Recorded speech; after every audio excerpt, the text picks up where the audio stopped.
All right, let's dive right in. We're going to pull back the curtain on the high-stakes playbook that first responders use when a patient's mind is in crisis. This is a step-by-step breakdown of how they handle something called altered mental status. You know, in the middle of a medical emergency, it can look like pure chaos. But underneath it all, there's actually a highly structured, carefully designed plan. It's a roadmap that guides life or death decisions when you only have moments to act. Okay, so picture this. A 911 call comes in, someone is unresponsive. Paramedics are racing to the scene. But what's going through their minds? What are they trained to look for? This is right where the protocol kicks in. Before they can even think about treatment, the first responders have to answer one critical question. Why has this person's brain function suddenly changed? It's really the first step in solving a life-threatening puzzle. So what exactly is altered mental status? Well, it's a super broad, kind of catch-all term. It could mean someone is just a little confused, or maybe they're suddenly really irritable, all the way to being completely unconscious. The key thing to get is that it's a giant red flag that something is seriously wrong, but it doesn't tell you what is wrong. It's just a symptom. The second they arrive on scene, first responders, boom, they turn into medical detectives. They have to piece together a puzzle with almost no time, using every single clue they can possibly find. And their investigation immediately splits into two parallel tracks. They're digging into the patient's history while also reading the urgent clues the patient's body is giving them in real time. So, this first set of clues is all about the patient's history. Is there a medical alert bracelet? Any empty pill bottles lying around? Can a bystander tell them anything? Every little piece of history is a potential shortcut to figuring out what's going on, and they're gathering all of this in seconds. And at the exact same time, they're doing a physical check. Is the person's skin cool and clammy? That could be a sign of low blood sugar. Are they showing signs of dehydration? Well, maybe it's high blood sugar. These physical signs are absolutely vital clues the body itself is providing.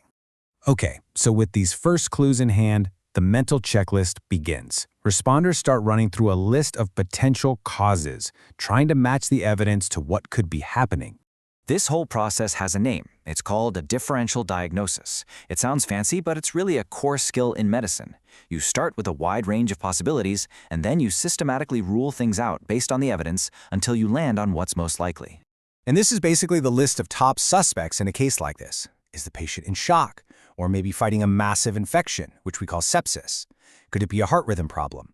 We already talked about blood sugar, but it might also be some kind of ingestion or intoxication, or even the after effects of a seizure. Now we get to a huge fork in the road. Based on everything they've seen so far, the protocol forces a very specific, very urgent question that changes everything that happens next.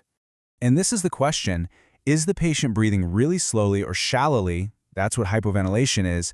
And does the whole picture just scream opioid overdose? The answer to this one question sends the treatment down one of two very different paths. And this lays out that decision point perfectly. If the answer is yes, a very specific, immediate treatment starts right then and there to reverse the overdose. But if it's no, the investigation pivots. They switch gears immediately to think about other emergencies, like starting a stroke protocol or checking for a deadly infection, because those conditions have their own ticking clocks. So let's follow that yes path. They suspect an opioid overdose. Now the protocol dictates a very precise set of life-saving actions. The number one tool for this job is a medication called naloxone. You probably know it by its brand name, Narcan. The way it works is it basically kicks the opioids off the receptors in the brain, which can bring a person's breathing right back to normal, sometimes in just a couple of minutes. What's really interesting is how the protocol customizes the treatment based on the responder's level of training. An EMT, for instance, will typically give a standard dose right up the nose. A paramedic, on the other hand, has a lot more options. They can give it through an IV, into a muscle, or in really bad cases, even into the bone marrow. This gives them way more control to adjust the dose based on how the patient is responding. But, and this is a huge but, giving naloxone isn't the end of the story, not even close. It's a fantastic drug, but its effects can actually wear off, so the patient needs constant monitoring and supportive care. And you can see here, the care just keeps going with more advanced steps. Paramedics will get the patient on a heart monitor, start an IV, give them oxygen. They might even do an ECG to check the heart's electrical activity for any damage. And they can even call in specialists from a poison control center for advice.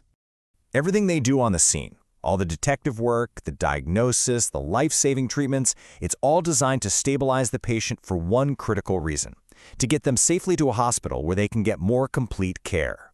This quote, it's pulled right from the protocol itself, and man, it gets to the absolute heart of what emergency medicine is all about. It's not about doing one thing and you're done. It's this continuous loop of acting, watching, and reacting, constantly checking to see if what you're doing is actually working. And when you just step back and look at it, it's pretty staggering. This whole complex process, from detective work to diagnosis to life-saving treatment, it all happens in a matter of minutes. It's just an incredible testament to how important preparation and precision are when every single second really does count.